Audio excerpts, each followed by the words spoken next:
പ്രിയപ്പെട്ടവരെ, നമുക്കൊന്ന് പാലക്കാട്ടേക്ക് പോയി വരാം. വിഭാഗീയതയും വിമത നീക്കവും ശക്തമായ പാലക്കാട് കൊഴിഞ്ഞാമ്പാറയിൽ CPM ജില്ലാ നേതൃത്വത്തെ വെല്ലുവിളിച്ച് വിമത കൺവെൻഷൻ. കൊഴിഞ്ഞാമ്പാറ മേഖലാ പ്രവർത്തക കൂട്ടായ്മ എന്ന പേരിലാണ് DYFI വിമത നേതാക്കൾ സമ്മേളനം വിളിച്ചത്. DYFI കൊടികൾ തന്നെ ഉപയോഗിച്ചാണ് വിവിധ വിഭാഗത്തിന്റെ പ്രകടനം നടക്കുന്നത്.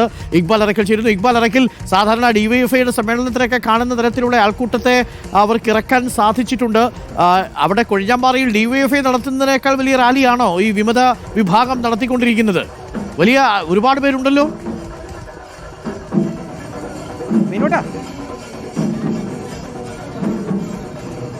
അരുൺകുമാർ, അല്പസമയം മുമ്പാണ് DYFIയുടെ പാലക്കാട് ജില്ലാ കമ്മിറ്റി കഴിഞ്ഞ ദിവസം പുറത്താക്കിയ വിമത നേതാക്കളുടെ നേതൃത്വത്തിൽ ഇപ്പോൾ കൊഴിഞ്ഞാമ്പാറയിൽ ഒരു ശക്തി പ്രകടനം ആരംഭിച്ചിട്ടുള്ളത്. DYFIയുടെ കൊഴിഞ്ഞാമ്പാറയിലെ മുൻ മേഖലാ സെക്രട്ടറി സദ്ദാം ഹുസൈൻ, അതുപോലെ തന്നെ മേഖലാ പ്രസിഡന്റ് മനോജ് എന്നിവരുടെ നേതൃത്വത്തിലാണ് ഇപ്പോൾ ഇത്തരത്തിൽ കൊഴിഞ്ഞാമ്പാറ നഗരത്തിൽ വെച്ച് ഒരു ശക്തി പ്രകടനം നടത്തുന്നത്. അല്പസമയത്തിനകം തന്നെ ഈ മാർച്ചിന് ശേഷം അല്ലെങ്കിൽ ഈ ഒരു പ്രകടനത്തിന് ശേഷം പിന്നീട് ഇവരുടെ നേതൃത്വത്തിൽ തന്നെ കൊഴിഞ്ഞാമ്പാറയിലെ റൂബി ഹാളിൽ വെച്ച് ഒരു പ്രവർത്തക കൺവെൻഷൻ കൂടി നടത്തുന്നുണ്ട്. കഴിഞ്ഞ ദിവസമാണ് ഈ രണ്ടു പേർക്കെതിരെ, അതായത് മേഖലാ സെക്രട്ടറി മേഖലാ പ്രസിഡന്റുമായ ഈ രണ്ട് DYFI നേതാക്കൾക്കെതിരെയും പാലക്കാട്ടെ DYFIയുടെ ജില്ലാ കമ്മിറ്റി നടപടി സ്വീകരിച്ചത്.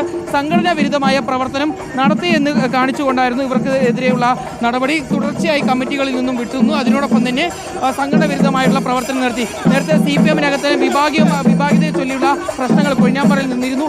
അരുൺ പ്രസാദിനെ ലോക്കൽ സെക്രട്ടറി ആക്കിയതിനെ തുടർന്നായിരുന്നു ഈ പ്രശ്നങ്ങൾ ആരംഭിച്ചത്. CPM-നകത്ത് ഇത്തരത്തിൽ വിമത കൺവെൻഷൻ നടത്തുന്നു, അവർ വിമത ഓഫീസുകൾ തുറക്കുന്നു, സമാന്തര ഓഫീസ് തുറക്കുന്നു. അതിനുശേഷമാണ് ഇപ്പോൾ DYFIക്കകത്തും ഇത്തരത്തിലുള്ള നീക്കങ്ങൾ നടക്കുന്നത്. കഴിഞ്ഞ ദിവസം ഈ DYFIയുടെ പുറത്താക്കപ്പെട്ട നേതാക്കളുടെ നേതൃത്വത്തിൽ യൂത്ത് സെന്ററിന്റെ ഇടവേളയ്ക്ക് ശേഷം ഞാൻ ഇക്ബാലിലേക്ക് തന്നെ തിരിച്ചു വരാം. നമുക്ക് അവരുടെ പ്രതികരണങ്ങളൊക്കെ എടുക്കാവുന്നതാണ്. DYFIയുടെ യഥാർത്ഥ കൺവെൻഷനെയും റാലിയെയും പിന്നിലാക്കും മട്ടിലാണ് കൊഴിഞ്ഞാമ്പാറയിൽ DYFI വിവിധ വിഭാഗം റാലി സംഘടിപ്പിച്ചിരിക്കുന്നത്.